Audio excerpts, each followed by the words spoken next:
Tica lihat dari segitiga restitusi itu, ya awak Ibana, kalau contohnya kita kayak di SD yang kita didik itu anak-anak dengan usia 6 sampai 12 tahun. Itu tentunya memang agak susah Pak Bu. Kalau anak 6 sampai 12 tahun ada sih perangai-perangainya. Lebih kok yang SMP SMA mungkin nggak tahu.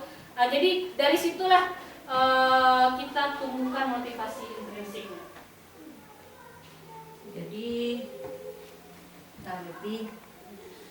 Jadi kalau sebenarnya untuk katakanlah tadi hukuman atau sanksi misalnya. Jadi kalau yang dua tadi kita pilih adalah yang restitusinya. Ya, restitusinya. Jadi kalau di dalam tata tertib misalnya di sekolah kita tentu harus masuk misalnya anak yang melanggar aturan daripada sekolah. Iya. Jadi anak yang melanggar daripada peraturan sekolah yang pertama contoh anak awak sekolah pakai sandal. Pakai sandal, iya. Terus sebagai hukumannya supaya anak jerah kalau yang telah kita kerjakan sandalnya ditaruh di kantor menjelang sampai pulang ya. Nah, itu kan dari hukuman lah ya.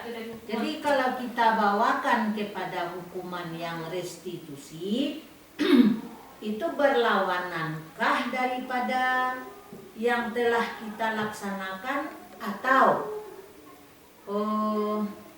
kita rubah? Kalau yang menurut Tuti sebaiknya itu persis sama kayak ada pertanyaan pada pelatihan kemarin. Ada anak yang ketinggalan sepatunya, pakai sendal dia ke sekolah.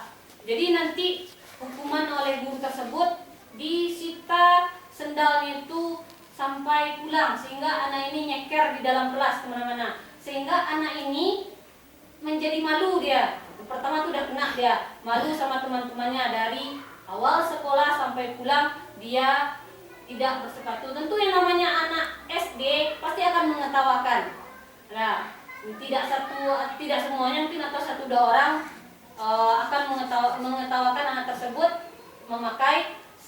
tidak memakai sendal atau tidak hanya nyeker. Itu yang pertama pasti akan kena psikis dari anak. Kemudian apa solusinya? Jadi yang dari solusi di sana mungkin untuk efek jera bisa Bu, efek jera mengatakan untuk melakukan anak itu disita sepatunya. Tapi untuk menimbulkan rasa tanggung jawab dari anak tersebut, kita panggil anak tersebut. Dah, kita tanyakan dulu apa penyebabnya. Kemudian setelah dia mengakui misalnya sepatunya basah atau kayak tadi cerita dari anak ibu misalnya kemarin kehujanan, dia tidak sempat mengambil sepatunya atau segala macam, jadi sepatunya basah. Nah, setelah itu kita kembalikan kepada anak tersebut. Jadi langsung kita kembalikan. Kira-kira ini kan kamu udah jelas salah. Kira-kira menurut kamu apa hukuman yang cocok jika melakukan dari kesalahan ini? Jadi disuruh anak itu berpikir. Nah, misalnya pasti anak itu akan berpikir, Bu, iyalah wak manusia Bu, misalnya menyapu halaman atau dialah wak membersihkan WC. Jadi dari anak itu timbul apa yang hukuman diinginkan. Tapi kita sebagai guru juga ada kontrolnya di sana Bu. Kalau hanya membersihkan itu nanti besok akan kamu ulang lagi, misal kayak itu ya. Kira-kira selain oke, Bu terima yang hukuman tadi hukuman tadi ya. Sekarang agar kejadian ini tidak terulang lagi ke depannya, apa yang